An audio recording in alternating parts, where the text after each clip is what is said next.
Today, I have the pleasure to be with Alex Andreessen, a 19-year-old entrepreneur and owner of Curve, an agency that generates him over $50,000 every single month. Yeah, over 900,000 Mexican pesos. All the way down from Norway, he lived for the past 3 years in places like Paraguay, Argentina, Brazil, and Dubai. Alex has been in the agency space for a couple of years now, and he is here to tell us more about his knowledge and about his story. So as usual, if you want to start a business or an agency in 2025, stick to this video because I'll guarantee you'll take some value from it. 1, 2, 3, rolling. Okay, Alex Andreessen, thank you for being here. Thank you for having me. It's a pleasure. So man, tell the audience, what do you do, who are you, and how's been your journey for the past 3 years in a nutshell? Yes, sir. So Alex, 19 years old, born and raised in Norway. I've been hustling like different business models since I was about 12 years old. Tried job shipping, NFTs, all that stuff. Then I stumbled onto the agency model about 2.5 years ago. Started my first marketing agency. Tried to scale that up, began doing like email outreach. I was like walking around in Oslo, but like that's the capital of Norway, with like physical leaflets, going into businesses in a suit at like 17, 16 years old, like talking to the owners of the businesses, trying to get them to buy my graphic design services. Didn't really work out because I was like a tiny kid with like a squeaky voice. I got like one client paying me like 1.5K a month. So actually door-to-door sales. Yeah, actually door-to-door with an agency. Like physical. I would like print out leaflets and then I would laminate them, like make them plastic, and then give them the plastic laminated leaflets because they're a lot less likely to throw them out if it's like laminated nice. I didn't get any clients from that, but it was a nice experience just talking to people face to face, understanding my market. Got one client, as I said, scaled that to like 1.5K a month USD. And after that, I met my co-founder on LinkedIn, actually. We just began being like accountability partners. He had his own agency, I had my own agency. We ended up merging our agencies together and created Curve, which is the agency that I run now. And from there, it's just been pretty like rocket growth. Yeah. Went from 0 to like 10K in 4 months, I think. And that was how much time ago? We started the agency in August of 2023, so just over a year ago, and then we hit our first 10K month in January of 2024, so this year. So this year, probably like, 12 months ago, something like that. About that. We hit our first 10K month, and then we hit our first 50K month in July, so about like 7 months later. Yeah, what specifically do you do so the audience knows, like, do you service people in the US, in Norway? What service do you do? Do you target specific niche or just all type of businesses? Yeah, so we target Norway just because it's such a good market in the sense that there are no competitors, basically. So we decided to stay to Norway. We have 3 clients in the US, but they came through referrals, so we don't do any outreach in Norway, in the US. And we do paid ads. So paid ads on social media, on Meta, which is Facebook and Instagram, Google, Snapchat, and TikTok. That's all we do. We don't do SEO, no organic social media, only paid ads for Norwegian businesses, B2C businesses. And where are you getting majority of your clients right now? Is it like LinkedIn outreach, or it's like paid ads for your own agency, or how are you getting all the leads coming from? So we've tried everything. We've tried like LinkedIn DMs, we've tried emails. In the beginning, it was a lot of emails. I was sending cold looms. So to every single lead, I would pre-record a personalized loom, go through their ad library, tell them like, hey, you can improve this. Like 3 minutes, I would send like 30 looms a day. So I ended up sending like about 5,000 looms to Norwegian businesses over like a year approximately. And now it's all about personal brands. So me and my co-founder have one of the biggest personal brands on LinkedIn in Norway. Okay. So we get a lot of inbound leads from that. We're hosting webinars. We have like 150, 200 people show up, watch us live, talk about paid ads.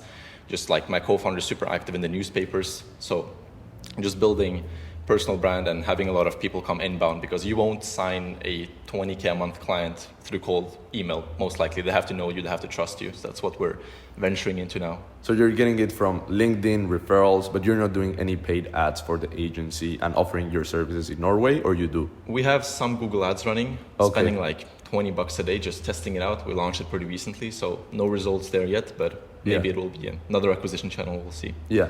Man, tell me a little bit more about your story, because I've seen in your YouTube video that you pretty much didn't went to high school, like you didn't end up going to high school or something like that, I saw.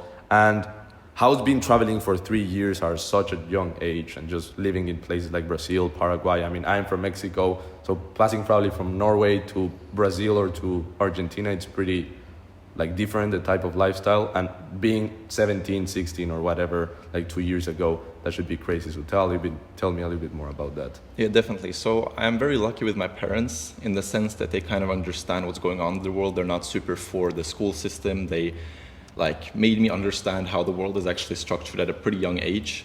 And I realized that school is not really for me. So I dropped out of high school like the second year into high school. So at like 17 years old, I dropped out of high school, didn't even finish high school. Yeah. And they decided to move to Paraguay.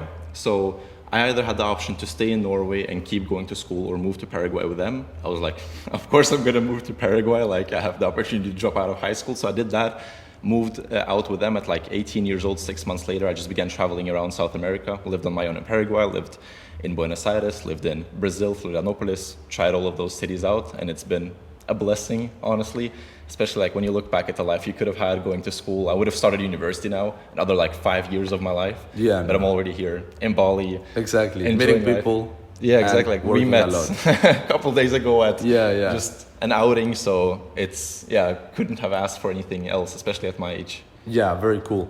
And what are you doing right now in terms of like work-wise, like your schedule? What is your role in the agency? Like what is your weekly look like? Yeah, so still it's a lot of Google Ads for me because I'm the Google Ads guy at our agency. So I spend a lot of time in the ads accounts optimizing client results because we get paid on performance. Okay. That's like the model we use, and the better the results, the more we get paid. So there's like a direct correlation between how much effort I put in and how much we earn. Now we're hiring media buyers. We have already hired a meta media buyer and we're hiring one for Google so that I can free up my time to focus on acquisition. So I don't spend too much time on acquisition right now, which I want to ramp up.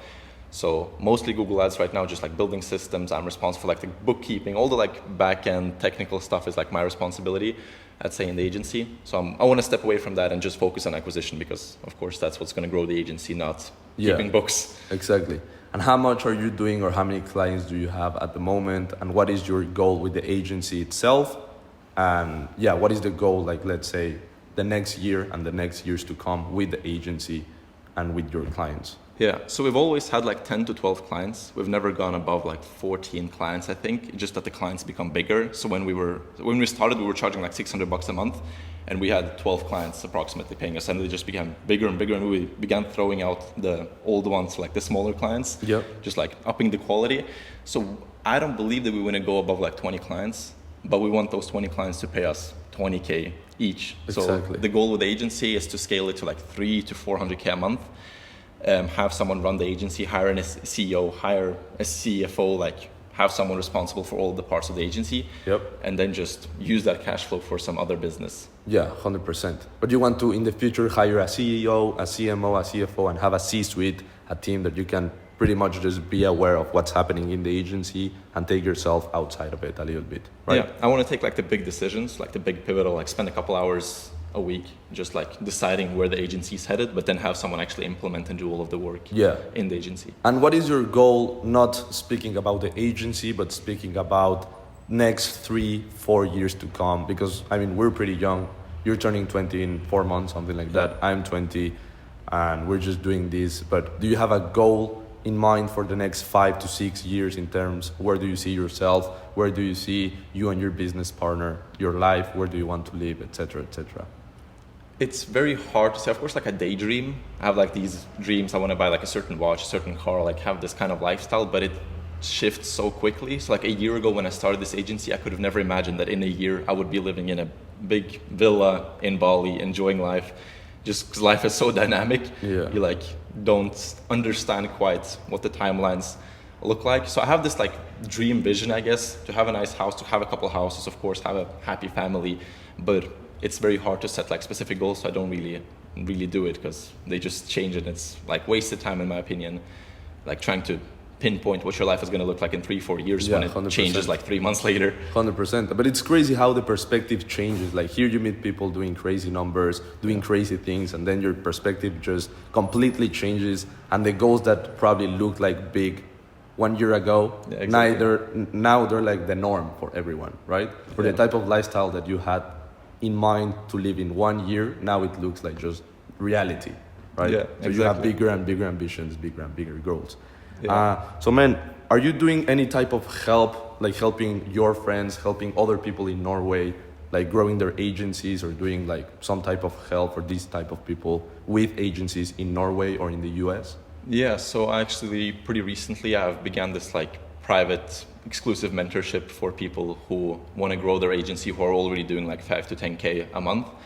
And it's mostly just because it's so fulfilling. Like I already have one guy that I'm helping and he just got his first payment from his SMMA and he's like 16 years old, super happy. And it's like, I don't really need the money, to be honest. Like I already have like the best lifestyle possible in Bali, but just like being able to help other people also experience that, because I think it's, yeah, as I said, like I couldn't have asked anything else of my life. I'm super happy. I'm super fulfilled with what I'm doing now and just helping other people get there. So yeah, I do have like a private exclusive 100%. mentorship. And it is for people in Norway, in the US, or it's in both? Both. Both? Yeah.